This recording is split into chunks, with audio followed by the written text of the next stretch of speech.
নমস্কার বন্ধুরা, ইপিএফের পক্ষ থেকে তাদের কোটি কোটি সদস্যদের যে পিএফের টাকা এটিএমের মাধ্যমে তোলার একটা সুবিধা দেওয়ার কথা বলা হয়েছিল এবং সেই অনুযায়ী কাজও জোর কদমে চলছে। তো সেই পিএফ থেকে এটিএমের টাকা তোলার ক্ষেত্রে কিছু নিয়ম মিডিয়া রিপোর্টে কিন্তু প্রকাশিত হয়েছে, বিভিন্ন সিএনবিসি আওয়াজ থেকে আরম্ভ করে। তো তার কয়েকটি নিয়ম আমরা আজকে দেখে নেব যে কী কী আপডেট আসতে চলেছে বা কী কী নতুন নিয়ম হতে চলেছে।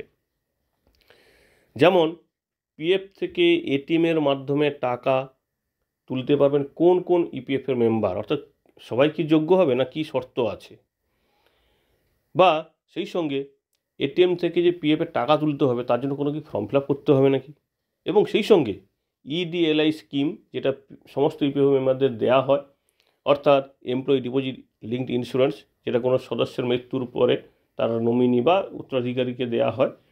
তো সেই স্কিমের টাকা কি তার নমিনি বা পরিবারের কেউ বা স্ত্রী কি টাকা তুলতে পারবে এটিএম কার্ড ব্যবহার করে, সে বিষয়ে বা কী বলা হচ্ছে।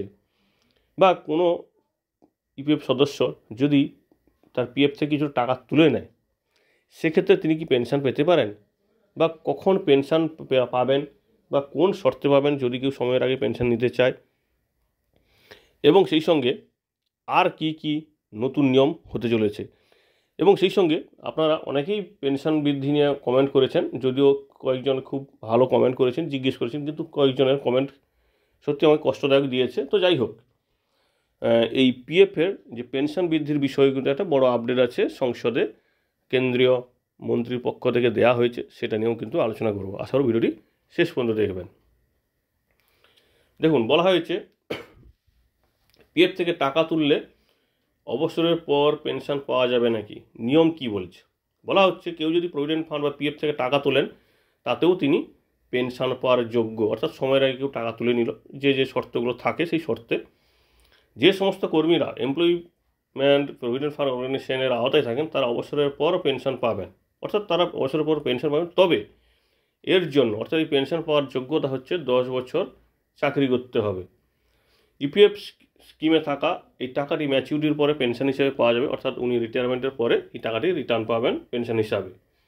এবং সেই সঙ্গে যখন একজন ইপিএফও মেম্বার এই টাকাটি, অর্থাৎ এই যে তার যে পেনশনটি দাবি করবে, সেই দাবি করার জন্য উনি কিন্তু যে শুধুমাত্র 58 বছর পর্যন্ত অপেক্ষা করতে তা নয়, 50 বছর পরেও কিন্তু দাবি করতে পারবেন।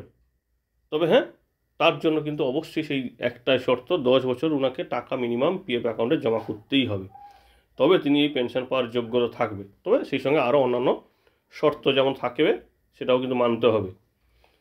এবং এখানে একটা বিষয় খেয়াল রাখবেন, এমনিতে স্বাভাবিক নিয়মে পেনশন পাওয়া যায় 58 বছর বয়স থেকে, তবে সেক্ষেত্রে কিছুটা টাকা কিন্তু কেটে নেওয়া হয়। কোনো ব্যক্তি যদি 58 বছরের আগে পেনশন দাবি করেন, সেক্ষেত্রে বার্ষিক 4% হিসাবে টাকা কেটে নেওয়া হবে।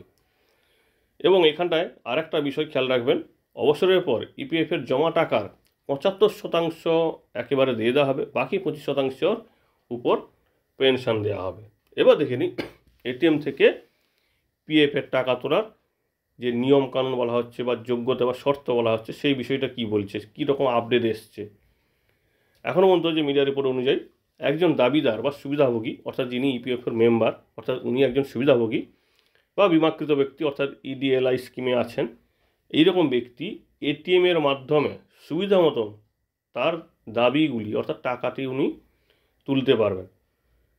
ইপিএফের ব্যাঙ্ক অ্যাকাউন্ট, ইপিএফ অ্যাকাউন্টের সঙ্গে, অর্থাৎ ইপিএফ যে মেম্বার তার ব্যাঙ্ক অ্যাকাউন্টকে ইপিএফ অ্যাকাউন্টের সঙ্গে লিঙ্ক করতে হবে, এবং এই লিঙ্কটি না করলে কিন্তু এটিএম থেকে টাকা তোলা যাবে না। এটা কিন্তু খুবই জরুরি একটি পয়েন্ট, যে আপনার ব্যাঙ্ক অ্যাকাউন্টটিকে আপনার ইপিএফ অ্যাকাউন্টের সঙ্গে লিঙ্ক করতে হবে, অর্থাৎ ইউএন অ্যাকাউন্টের সঙ্গে লিঙ্ক করতে হবে, যার অপশান কিন্তু ইপিএফের পোর্টালে দিয়ে দেওয়া হবে।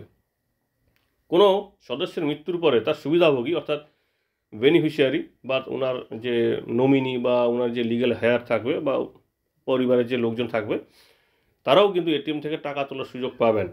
তবে এটি সহজতর করার জন্য সুবিধাভোগী তাদের ব্যাঙ্ক অ্যাকাউন্টে মৃত ব্যক্তির ইপিএফও অ্যাকাউন্টের সঙ্গে লিঙ্ক করতে হবে, অর্থাৎ ওই গ্রাহকের, অর্থাৎ ওই সদস্যের ইপিএফের মেম্বার মৃত্যুর পরে ওনার নমিনি বা ওনার পরিবারের লোকজন নিজেদের অ্যাকাউন্ট নাম্বারটি ওনার পিএফ অ্যাকাউন্টের সঙ্গে লিঙ্ক করবেন। এখানে একটা বিষয় খেয়াল রাখবেন, বর্তমানে কোনো চাকরিজীবী যদি তার ইপিএফ অ্যাকাউন্ট থেকে টাকা তুলতে চান তাহলে গোটা প্রক্রিয়াটি করতে সময় লাগবে 15 থেকে 30 দিন, যেটা এটিএম কার্ডের মাধ্যমে করলে কিন্তু একদিন বা কয়েক মিনিটের মধ্যে হয়ে যাবে। এমপ্লয়ি ডিপোজিট লিঙ্ক ইন্স্যুরেন্স অর্থাৎ ইডিএলআই স্কিমে যদি কোনো ইপিএফও মেম্বার থাকেন এবং ওনার যদি মৃত্যু হয়ে যায়, সেক্ষেত্রে ওনার আইনি উত্তরাধিকারী সর্বোচ্চ 7 লক্ষ টাকা পর্যন্ত পাবেন, 2.5 লক্ষ থেকে 7 লক্ষ টাকা পর্যন্ত। তো এটাও কিন্তু এটিএমের মাধ্যমে তোলা যাবে। অর্থাৎ সেই নমিনিকে বা আইনি উত্তরাধিকারীকে নিজের যে অ্যাকাউন্টটিকে ওই মানে ওনার যে অ্যাকাউন্ট অর্থাৎ ইপিএফ যে মেম্বার আছেন ওনার সব পিএফ অ্যাকাউন্টের সঙ্গে বা ইপিএফ অ্যাকাউন্টের সঙ্গে লিঙ্ক করতে হবে নিজের অ্যাকাউন্টগুলি। অর্থাৎ যেভাবেই হোক না কেন নিজের অ্যাকাউন্টটিকে ইপিএফ অ্যাকাউন্টের সঙ্গে লিঙ্ক করতে হবে। এবার দেখে নিই ইপিএফ যে সিস্টেম তার কয়েকটি তথ্য। প্রথমত, ইপিএফ অফিসে যাওয়া বা জটিলতার কোনো প্রয়োজন থাকছে না, অর্থাৎ ইপিএফ অফিসে যেতে হবে না। এটিএম আপনি 24 ঘন্টা আপনি সুবিধা পাবেন এবং 7 দিন ছুটির দিনও কিন্তু টাকা তুলতে পারবেন, যে কোনো সময় যে কোনো দিন আপনি টাকা তুলতে পারবেন। এটিএমের টাকা তোলার সময় আপনার আর্থিক নিরাপত্তাকে শক্তিশালী করে আপনার প্রয়োজনীয়তা টাকা তুলতে পারবেন।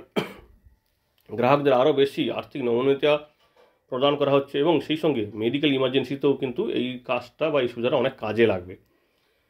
প্রত্যাহারের সময় অর্থাৎ এটিএম থেকে টাকা তোলার সময় তবে একটা বিষয় হতে পারে যেটা বলা হচ্ছে যে মাল্টি ফ্যাক্টর প্রমাণীকরণ, অর্থাৎ 2 স্টেপ অথেন্টিকেশন, অর্থাৎ মোবাইলে একটা ওটিপি আসে, সেই ওটিপি ভেরিফিকেশনের মাধ্যমে সেই মোবাইলটা কোনটা যেটাতে আধার লিঙ্ক হয়ে আছে সেই অ্যাকাউন্টে কিন্তু ওটিপিটা আসবে।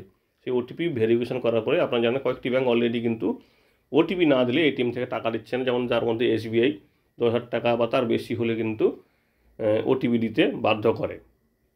এবং নিরাপত্তা বাড়াতে ইপিএফও বিধি যেগুলো আছে সেগুলোও কিন্তু মানতে হবে, অর্থাৎ বিভিন্ন ধরনের শর্ত। তো এখানে খেয়াল রাখবেন এই যে টাকা তোলার সীমাটি পিএফ অ্যাকাউন্টের মোট জমার 50% পর্যন্ত তোলা যাবে। ইপিএফও ইঙ্গিত দিয়েছে বৈশিষ্ট্যটি মোটামুটি বা এই সুবিধাটি চালু হবে মে থেকে জুন মাস 2025 সালে এই বিষয়টি চালু হয়ে যাবে। আর সদস্য কী কী শর্ত মানতে হবে এখানে বলা হয়েছে, ইপিএফ যে মেম্বার তার ইউএন নাম্বারটিকে অর্থাৎ ইউনিভার্সাল অ্যাকাউন্ট নাম্বারটিকে অ্যাক্টিভ করতে হবে এবং মোবাইল নাম্বারও কিন্তু লিঙ্ক করতে হবে এবং সদস্যের আধার নম্বরও ইপিএফ ডেটাবেসে যুক্ত করতে হবে এবং ইউডিআই থেকে ইকেওয়াইসি যথেষ্ট কমপ্লিট করতে হবে। ওটিপি ভিত্তিক ইকেওয়াইসি অর্থাৎ আধারের মাধ্যমে ওটিপি দিয়ে কেওয়াইসি কমপ্লিট করতে হবে এবং আইএফএসসি কোড সহ ব্যাংকের তথ্যও কিন্তু ইপিএফের পোর্টালে লোড করতে হবে বা আপডেট করতে হবে। তো মোটামুটি বর্তমানে এখন কিন্তু টাকা তুলতে গেলে এই যে সময়টা লাগছে সেই সময়টা কিন্তু আর এত লাগবে না এবং সেই নথিও জমা দেওয়ার প্রয়োজন পড়ছে না। সরকারি কর্মীদের দ্বারা পিএফ অবদানের উপর এছাড়া যেগুলো প্রস্তাব আসছে যে পিএফ যে অবদান রাখেন মূল বেতনের 12% সমস্ত কর্মচারী ইপিএফ মেম্বার তাদের সেই সীমাটা তুলে দেওয়ার বিবেচনা হয়েছে। এই পরিবর্তন কর্মীদের কিন্তু আরও সঞ্চয় করার মানসিকতা তৈরি করবে বা ভবিষ্যতের জন্য বড় অ্যামাউন্ট তৈরি করবে। সংসদ সদস্য আসাদুদ্দিন ওয়াইসি ইপিএস 95-এর আন্ডারে ন্যূনতম পেনশন বৃদ্ধির বিষয়ে কোশ্চেন করেছিল সংসদে, লোকসভাতে। সেই বিষয়ে মোটামুটি ওনারা সেই কথাগুলোই বলেছেন। যে শ্রম মন্ত্রক বলেছে গত বছর অর্থ মন্ত্রকের কাছে একটি প্রস্তাব পাঠানো হয়েছিল ইপিএস 95-এর অধীনে ন্যূনতম পেনশন 2,000 টাকা করার কথা বলা হয়েছিল, কিন্তু এখনও অর্থ মন্ত্রকের পক্ষ থেকে কোনো অনুমোদন পাওয়া যায়নি, তাই বিষয়টি ঝুলে আছে।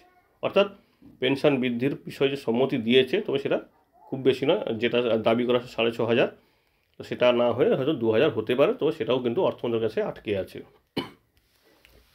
এবং সেই সঙ্গে 28 নভেম্বর একটি প্রতিবেদন উল্লেখ করা হয়েছে পিটিএর পক্ষ থেকে যে ইপিএস 95 যে একটা পিএফ অ্যাকাউন্টে যে জমা করা হয় টাকাটি, সেই অ্যাকাউন্টে এবার ইপিএফ মেম্বাররা সরাসরি টাকা জমা করতে পারবে, কোনো এমপ্লয়ি বা নিয়োগকর্তার মাধ্যমে তাদেরকে আর এই কাজটি করতে হবে না। অর্থাৎ ইপিএফ সম্বন্ধে যে আপডেটগুলো আসছে সেগুলো আপনাদের সঙ্গে এক ঝলকে তুলে ধরলাম। আশা করি তথ্যগুলি আপনাদের কাজে লাগবে বা নতুন যে তথ্যগুলি এলো বা আপডেটটা এলো কতটা কার্যকরী হবে, কতটা কাজে দেবে সেটাও কিন্তু কমেন্ট করে জানাবেন। ধন্যবাদ।